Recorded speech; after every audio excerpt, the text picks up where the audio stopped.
Welcome to the Blue Zones Project Kitchen. Today we're cooking with the Blue Zones Project team in Brevard, North Carolina. I'm Vicki Held, and we are cooking today with Chef Katina Hansen from our local restaurant, Blue Ridge Bakery. Before we get started, let's talk about the Blue Zones Project. What is it? Blue Zones Project is a community-led well-being improvement initiative designed to make healthy choices easier through permanent changes to a city's environment, policy, and social networks. I'd like to say that we work with people, places, and policy. The Blue Zones Project initiatives impact where we live, learn, work, and play, making the healthy choice the easy choice, so we can all live longer, better. This community-led effort works to make healthy choices easier for all of us. In Brevard, North Carolina, the Blue Zone Project is sponsored by Pisgah Health Foundation. Blue Zone Project encourages changes in our community that lead to healthier options. When our entire community participates, from our work sites, our schools, to our restaurants and grocery stores, the small changes we contribute have a huge impact for all of us. Blue Zone's founder, Dan Buettner, went out into the world with fellow scientists for National Geographic and found 5 places in the world where people live to be 100 more frequently than anywhere else. They called these places blue zones. And within these 5 blue zones, they discovered 9 commonalities. We call them the Power 9. Some of the things they have in common include moving naturally, having the right outlook, eating wisely, and connecting. Today, we're going to focus on eating wisely. So what does it mean to eat more wisely?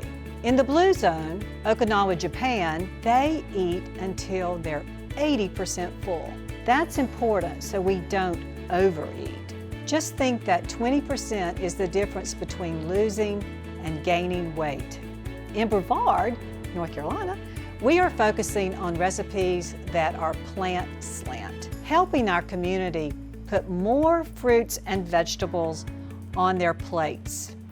I would like to welcome our chef for today's Blue Zone Project's cooking class, Katina Hansen, who owns the Blue Ridge Bakery. Hey, welcome, Katina. Katina and I have worked together quite a few times on the cooking classes since last September. She makes wonderful plant slant offerings, not only in her bakery, but for our cooking classes. So it's all yours. Yay! So today we're doing plant slant with a southern twist because we are in North Carolina. And with every good plant slant meal, you need some cornbread. So the first thing we're gonna make is cornbread. What I have here is 2 cups of cornbread mix. It's really easy, just buy the mix. And then we're gonna add 2 eggs. So that already has the rice. It's already got baking powder and all that stuff in it. Flour and baking powder in it, so Salt. you don't really have to mess with it. Yep. It calls for 1 3/4 cup of buttermilk. I don't have buttermilk. It's really expensive, so I don't use it. What I do is add 1 tablespoon per cup of milk, and that turns it into buttermilk. Vinegar. Vinegar. What did I say? You just didn't say. 2 tablespoons of vinegar. Thanks, see, that's why I need Vicki. We're gonna throw that in there. And then 2 teaspoons of oil. The rest of the oil we're gonna put here. We need to get our skillet screaming hot. Yeah. So, there's our mix. It's gonna sizzle. It's gonna sizzle, y'all. Woo! Here we go. Wow. That's gonna be so good. All right, now we're gonna pass this off to somebody so they can put it in the oven for us. You're good. Awesome, thank you, Tammy. So while that's cooking, we're gonna start on our next recipe. Chow chow is southern relish. And what it is all the vegetables from the garden. You just mix them up. What I did here last night was I chopped all these veggies. There's carrots and peppers, and these are green tomatoes that we pulled from the garden yesterday. So I soaked this in salt overnight, and it made like this much water at the bottom of my basin. So all that extra water came out because of the salt. We took it to the kitchen, we rinsed it twice, drained it, and now it's ready to go in the pot. So I have that pot right there. Into this pot, take that vinegar. Yep. We're going to put a quart of vinegar.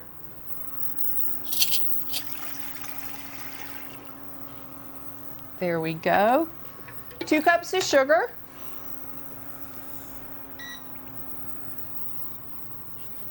And then all our spices are right here. So, celery seed goes in. Ground ginger. Mustard seeds. Mustard powder. Cloves. Wow, that's a lot. I know. Turmeric. Wow. Cinnamon. And red pepper flakes. All right. All right. This is smelling really good. Already it smells good. So I'm going to take a spoon here and just give it a stir. I love the color that the turmeric gives it. A little bit of yellowness in there. Then we're going to take all these big, beautiful vegetables. And we're going to throw them in the pot.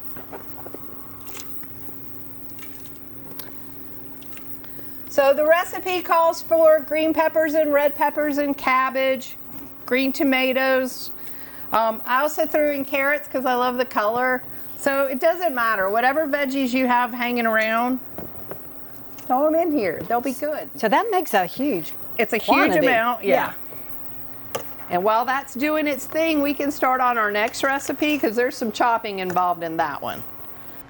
So chow chow's great. It's a relish. You can put it on sandwiches, on just as a side. I just kind of like to eat it like a salad, just because it's that good. Well, one of the things you're making in a few minutes is what it's really good with is pinto beans. Pinto beans. And cornbread. Of course. Yeah, I mean, that's really good. Yeah, you can't get more southern than this meal that we're Right. cooking today. All right, so also squash from the garden. We're so lucky to have a great garden in our backyard. Wow. My husband composts all the scraps here at the bakery. I don't Wow. think he likes gardening that much, but he loves to compost. So we've always got great compost. Here's squash. You know what, Vicki? There's a skillet over there that we can toss these into. Okay. Now, I always like to cut with a flat surface. I know that kills the people that like circles. I don't like circles. They scare me. So we're going to chop this up real good. So is that just a yellow It's neck? just a yellow What do you call that? A crook neck crook squash. Yeah. Another thing about Southern cooking that many people find different is the fact that we tend to cook our vegetables for a really long time.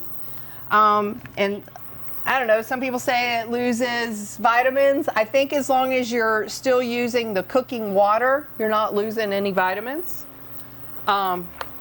So I grew up eating them this way. So when somebody gives me crunchy vegetables, I'm used to green beans that have cooked for 3 hours.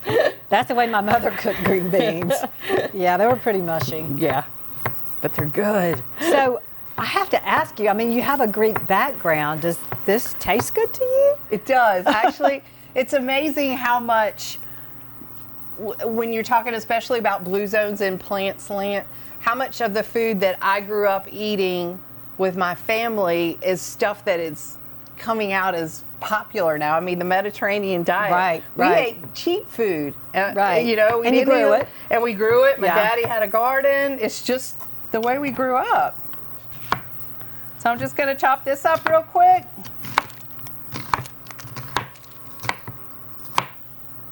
I probably won't use all of it. You don't want it real teeny, just kind of chunky.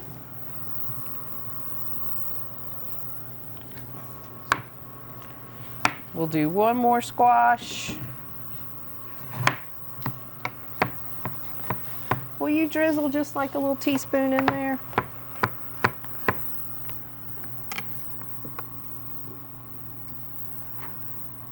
Beautiful.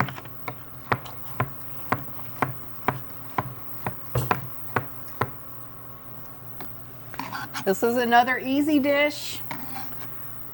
Basically, it's done. I'm going to salt, pepper it, and throw it on the burner for about 15 minutes, and it'll be nice and soft. I love a lot of pepper. I always say if you don't have pepper in your teeth when you're done eating, you haven't done something right. I don't think you could have squash without onions either. I They agree. really complement They each other. add that sweet to it. Yeah. Alrighty. I'm going to take this over there. You can set it right here, and Okay. then And we'll start on the squash.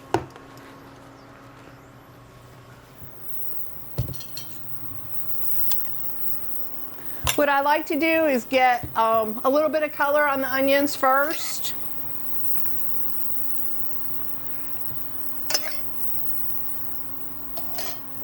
So zucchini works well with this dish, of course. You know, everybody has zucchini and squash going out of their ears this time of the year. So this is a good dish to use. It's easy. It doesn't take a lot of time except for simmer time.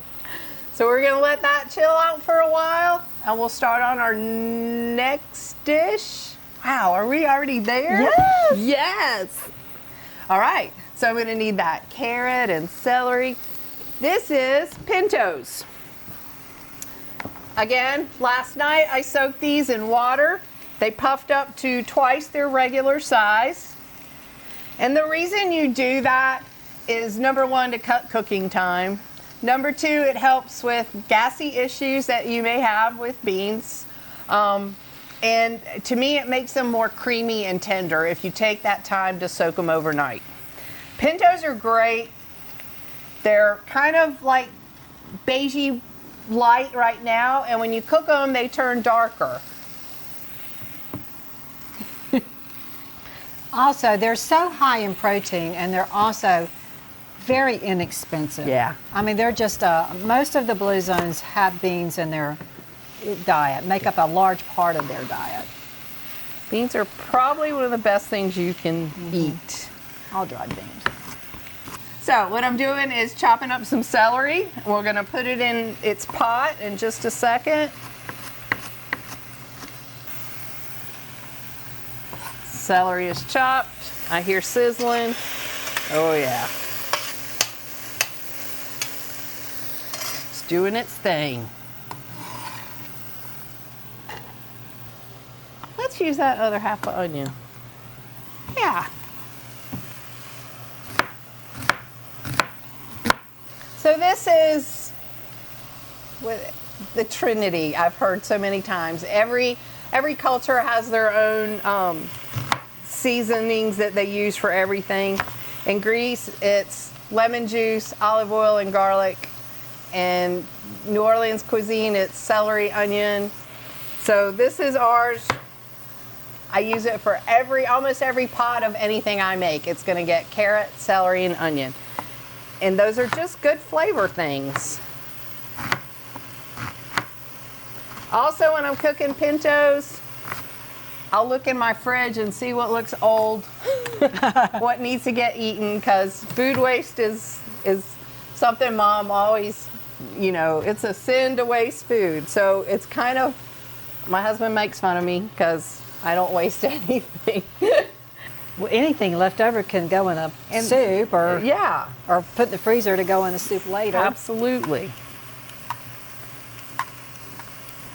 So I would only imagine that with these Instapots that everybody, I don't actually have one, but people, you could cook those pinto beans like, In like 30 minutes. yeah, like super fast. Yeah.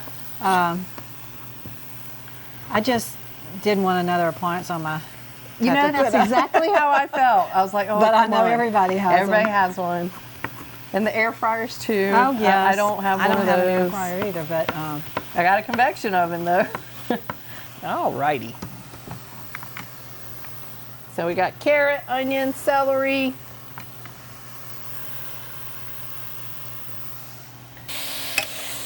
All right, so this has color on it now. This is our squash. What I'm gonna do is add about a half cup of water. I'm gonna cover it and just let it hang out until it's done. Can y'all see? Yay. Oh, that smells delicious. It does smell good. I'm gonna hand this to you. There's a handle there. Okay, there we go.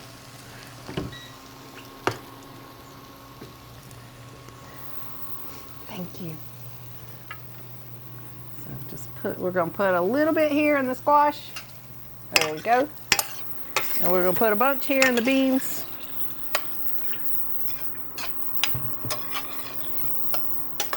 We're gonna toss the beans in. A lot of people don't salt their beans till the end because they say they're not gonna be as tender. I've never had that, and I really like the salt and flavoring to go through the whole beans, so I go ahead and add it now.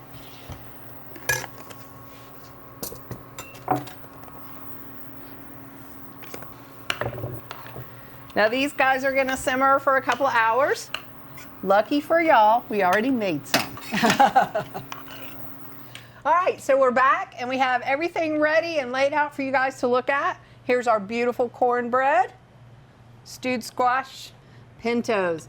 Now, a lot of people drain their pintos, but here in the South, we keep them in the juice, and it's called pot liquor, L-I-K-K-E-R, pot liquor. So you eat pintos with the pot liquor. You could dip your cornbread in that liquor, Of course too. you dip your cornbread in that liquor.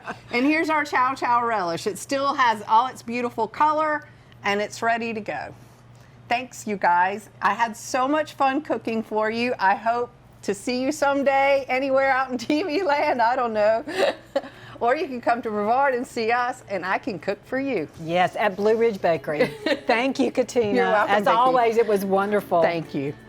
Thank you, Chef Katina, for sharing a recipe from the Appalachian Mountains in the Blue Zone Project community of Brevard, North Carolina.